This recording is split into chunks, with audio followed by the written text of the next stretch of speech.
talk about this where I feel like at times you don't really have a business unless you understand your customer acquisition costs. This is Riley, and he's wrong. You're wrong because you're probably not allowed to pay the person $50.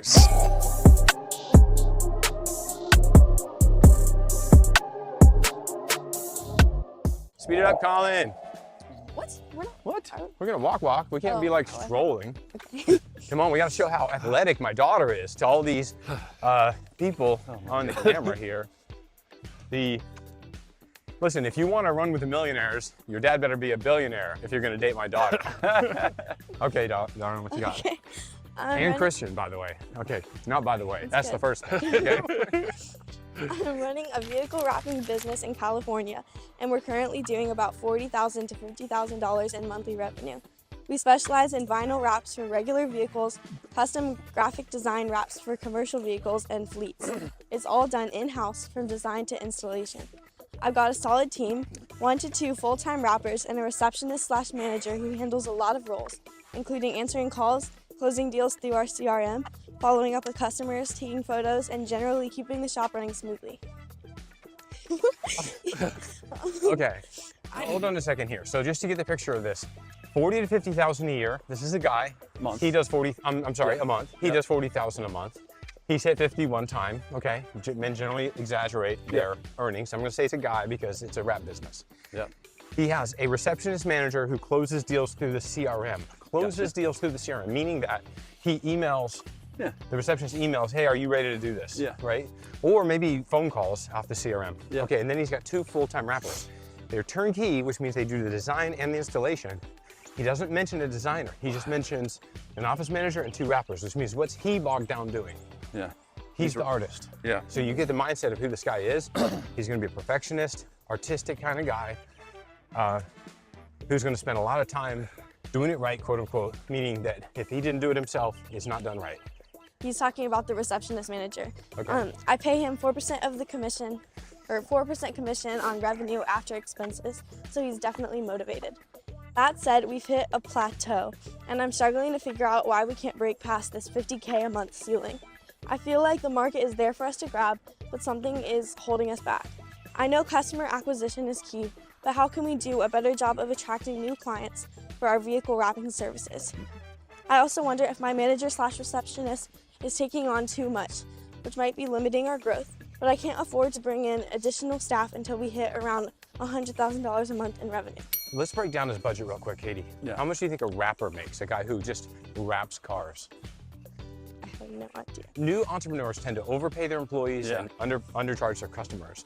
And if he hired a couple of high school buddies to be his wrappers, he's probably paying them $30 an hour. Yep. And doesn't need to pay $30 an hour. He needs to train people right out of high school to be good wrappers. It's a skill you can probably acquire in a few weeks of on-the-job training. You don't need to go to college to be a wrapper, but you do need to have a certain personality.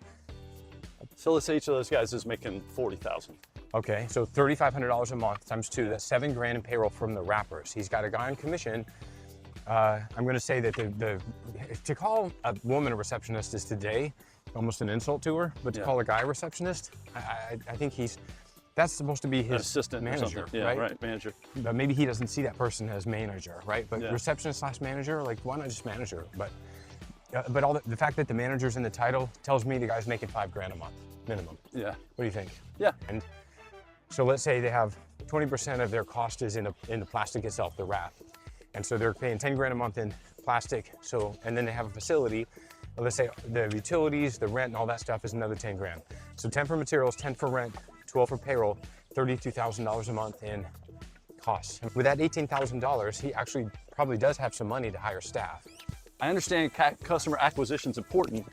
And then he went into, I'm trying to get more clients, right? Yeah. And it was like, wait, there's a little description there, and the description is a little off. I'm trying to get customer acquisition costs are important.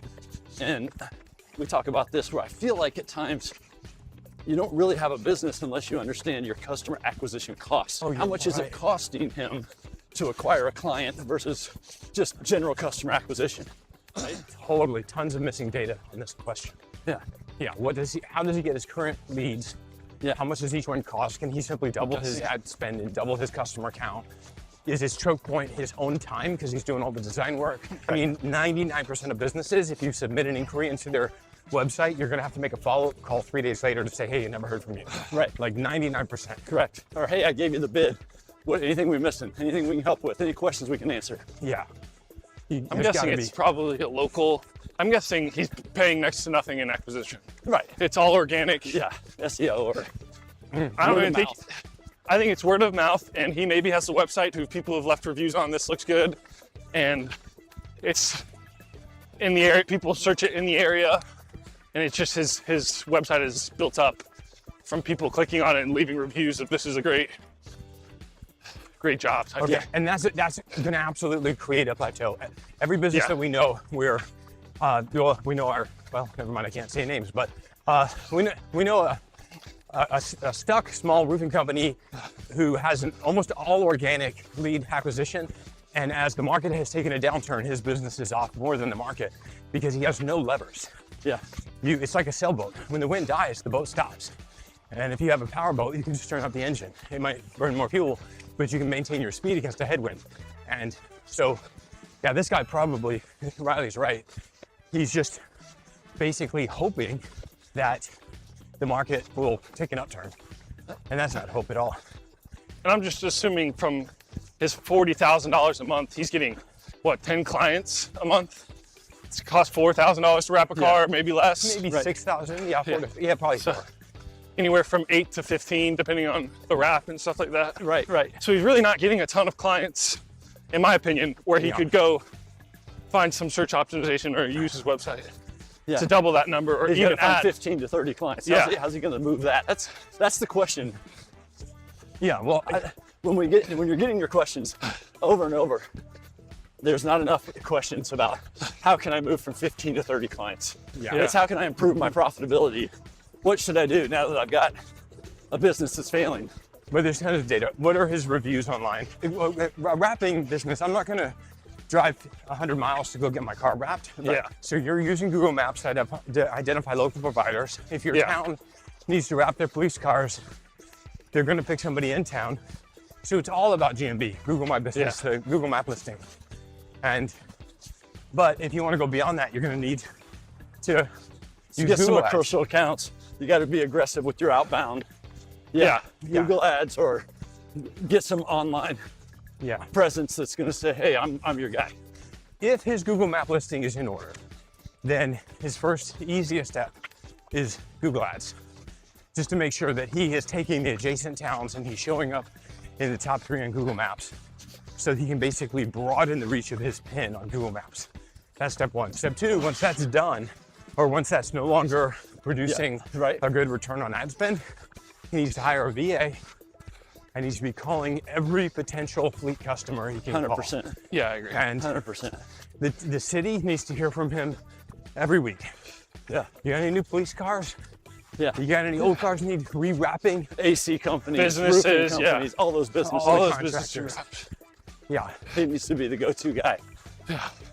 This is fundamentally a business to business, right? There is a lot of nowadays, tuners wanting to wrap their car or something like that. You PPF your car, but in that case, dealers. Phone 100%. calls to car dealers. Every car dealer, I'm your guy. Every Send week. them my way. Bring by gifts. Yep. So I'm your referral source. yeah. I wouldn't mind paying the guy extra commission. I mean, you got no business now.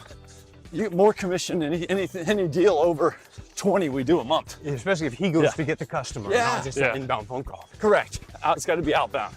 But he's probably got a really nice wrap of his own, so he can drive that to dealerships and to contractors and be like, hey, let me be your guy. Yeah. Instead of, I think he's spending all his time designing stuff because there's some little part of your brain, if you're a designer, that's just really satisfied by doing good design work. But unfortunately, it's And that's what usually gets you in that side hustle in the beginning. It's right. Yeah, that's the passion that ignited I it. wrapped my own car. I Yeah. did tinning on my own windows. Let me do it for friends, family. Oh wait, let me do it for the whole market, Yeah, grow his business. He's gonna have to become a salesman for a while. And he's gonna have to really get good at that. He can't even hire that in, because unless he develops his own sales kind of muscle, Right. he's not gonna be able to identify it when he tries to hire it.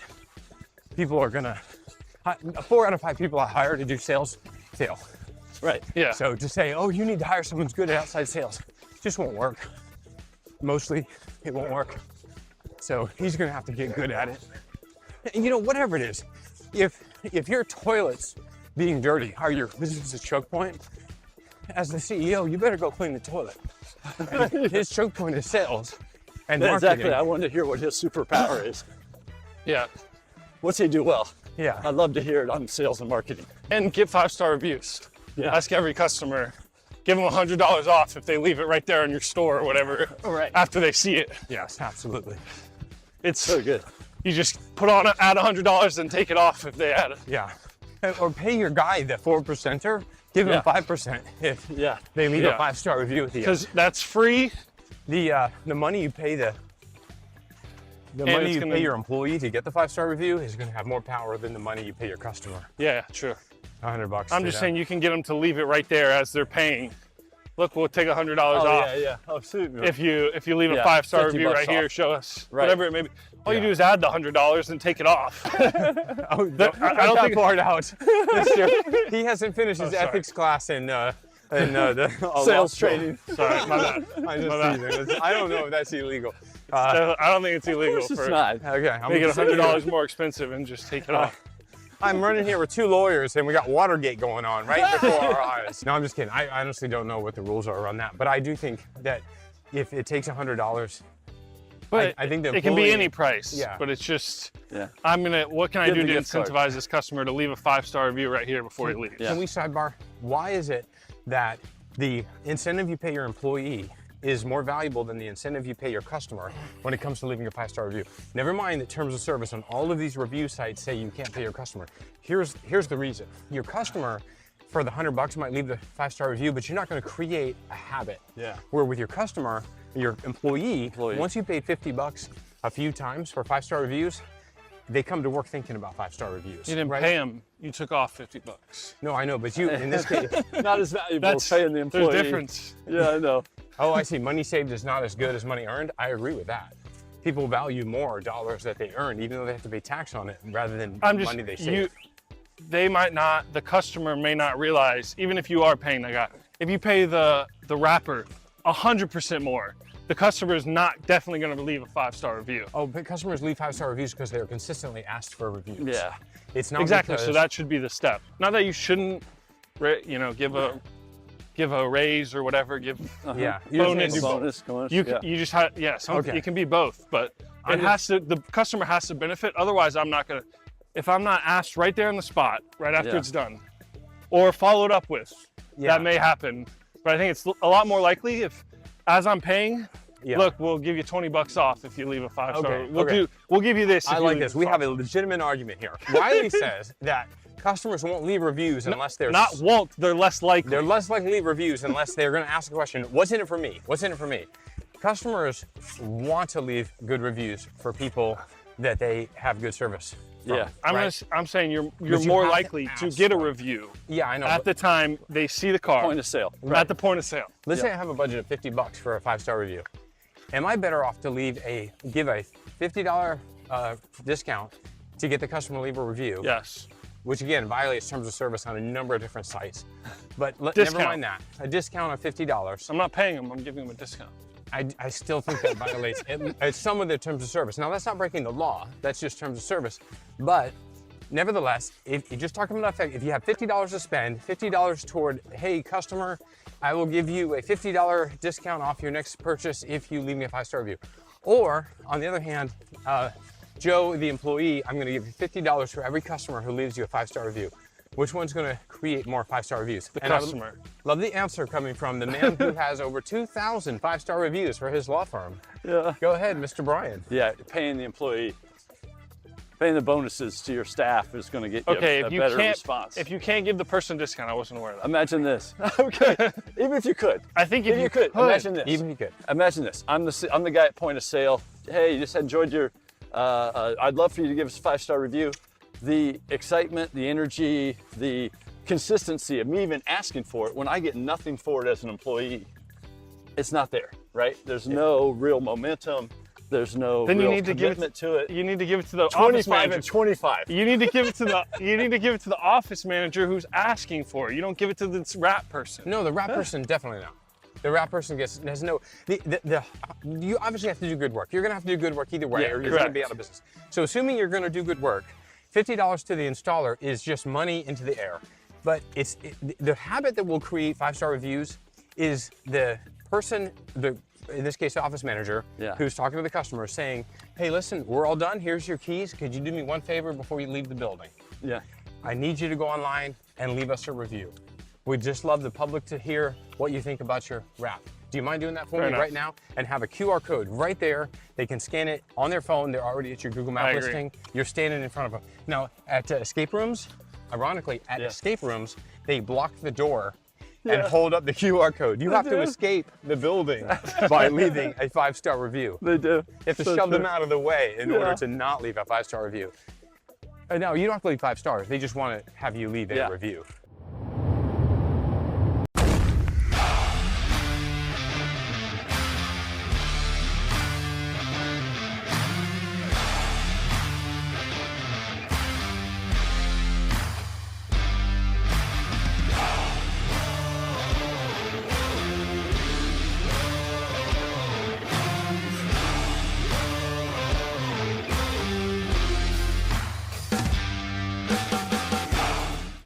Hey guys, if you watch my content, you probably own a business and I would love to one-on-one with you. I'd love to talk with you about the things I always talk about. 3 things. What would have to be true to 10x your business? What can be done to make your business easier to run? And what can be done to reduce risk in your business? I'd love to talk about those things with you. If you want to just click, there's in the description below, there should be a link to a Calendly. You could set up a free one-on-one with me. Love to spend some time on the phone with you, just talking through your story. Maybe obviously my ulterior motive is to get you to come onto the podcast, but I don't mind if you don't want to get onto a podcast. I'd love to just have a one-on-one with you if I can give you some help. So if you're a Christian business owner, I mean, any size business, any type of business, I'd love to help you. So go ahead and click the link below, get onto a Calendly so you and I can have a talk. I'd love to help you if I can. I love your help with my business if you have some advice for me. So thanks so much for watching. Thank you for being a part of our community.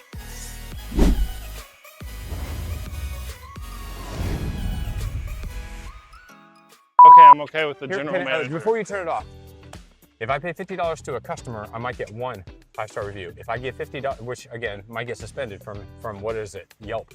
But if I give $50 to an employee, I create a habit, and that employee could get me 1,000 5-star reviews over the course of time.